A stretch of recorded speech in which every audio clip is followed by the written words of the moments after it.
Je viens d'apprendre sur France Culture la mort de Benoît de Groult, une grande féministe. Alors on nous dit, voilà, grâce à elle, la moitié de l'humanité a avancé dans son identité. On nous a employé l'expression qui m'a intéressé. Il m'a dit les femmes qui appartiennent, qui font partie de l'humanité. Alors, cette question de l'appartenance m'interpelle. Pourquoi? Parce que, comme on dit, il y a plusieurs demeures. Il faut de tout pour faire un monde. Enfin bref, il y a des expressions.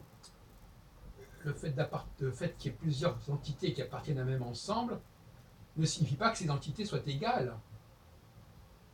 Elles ont une certaine présence, elles ont le droit d'être là, elles ont un droit à exister dans cet espace, dans cet ensemble, mais pas forcément au même titre.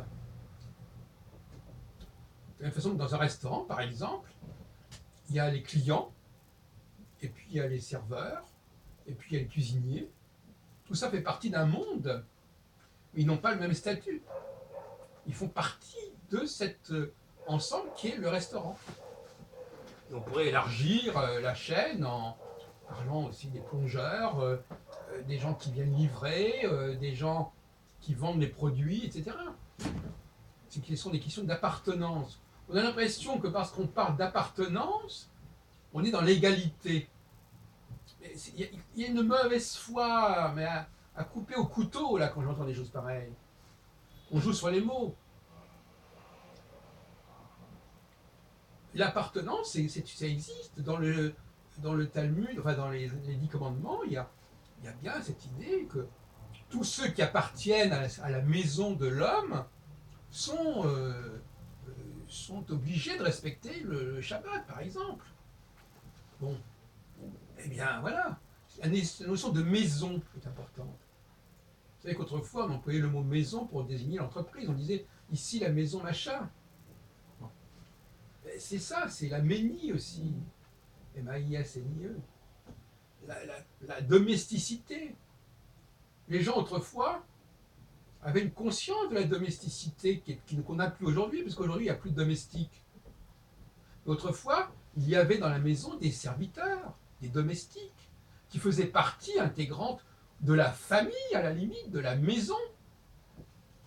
Aujourd'hui, on n'a plus cette perception. Sauf que moi-même, j'ai vécu dans une famille où il y avait des domestiques.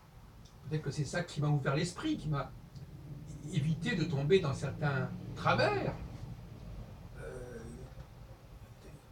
On est soit on est pareil, soit on est ailleurs. Non, on peut être dans la différence au sein d'un même ensemble, au sein d'un même espace. Hein. De même que par exemple dans une classe, il y a les professeurs, il y a les élèves. Ils font partie de cette classe, ils constituent cette classe. Est-ce qu'ils sont identiques? Est-ce qu'ils sont égaux? Non. Mais ils ont la même importance, si vous voulez, par rapport au fonctionnement général de la classe. C'est dans ce sens-là qu'il faudrait parler. Je crois que le mot fonctionnement est un mot assez approprié. Voilà. Ils sont nécessaires, les uns et les autres, au bon fonctionnement du processus global. Alors là, d'accord, on est parfaitement d'accord là-dessus. Mais à ce moment-là, il vaut mieux s'exprimer dans un langage précis que d'employer des formules ambiguës, amphigoriques, ambivalentes. Non. Alors donc, effectivement, l'appartenance, oui, dans un pays, il y a des appartenances diverses qui ne signifient pas l'égalité. Parce que tout simplement, les fonctionnements ne sont pas les mêmes. Les attentes ne sont pas les mêmes. Les services que les uns et les autres peuvent rendre ne sont pas les mêmes. Les responsabilités ne sont pas les mêmes. Alors, donc à partir de ce moment-là, qu'est-ce que ça signifie alors? Qu'est-ce que ça signifie que d'améliorer la conscience des femmes? Et est-ce qu'on l'améliore quand on croit l'améliorer? Est-ce qu'on ne crée pas, dans certains cas, de la confusion plus qu'autre chose?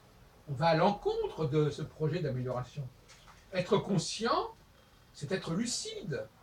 Être lucide, c'est-à-dire savoir où l'on est, quelle est sa place.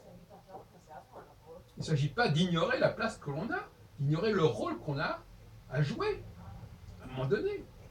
De même que les enfants dans une société d'adultes ont un rôle à jouer, mais ils ne sont pas à égalité avec ces adultes. Ils n'ont pas exactement les mêmes droits, mais ils ont le droit d'exister. On ne peut pas mettre en question leur existence, à condition, bien entendu, de respecter leur mode de fonctionnement, c'est-à-dire de respecter, de ne pas aller au-delà de ce mode de fonctionnement, de ne pas leur demander plus qu'ils ne peuvent donner.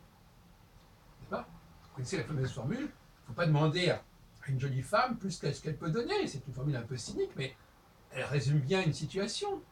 Il ne faut pas demander à un enfant plus qu'ils peuvent donner. Et moi, je sais que dans bien des cas, le drame, c'est quand quelqu'un a des responsabilités qui sont au-dessus de ce qu'il peut assumer, de ce qu'il peut accepter, de ce qu'il peut vivre véritablement. Voyez-vous, il faut faire attention aussi à cela. Ne pas aller au-delà. Parce qu'aller au-delà de ce qu'on peut faire, c'est se préparer à des échecs, se préparer à des frustrations. Donc quand on dit on va améliorer la conscience de quoi? L'identité de quoi?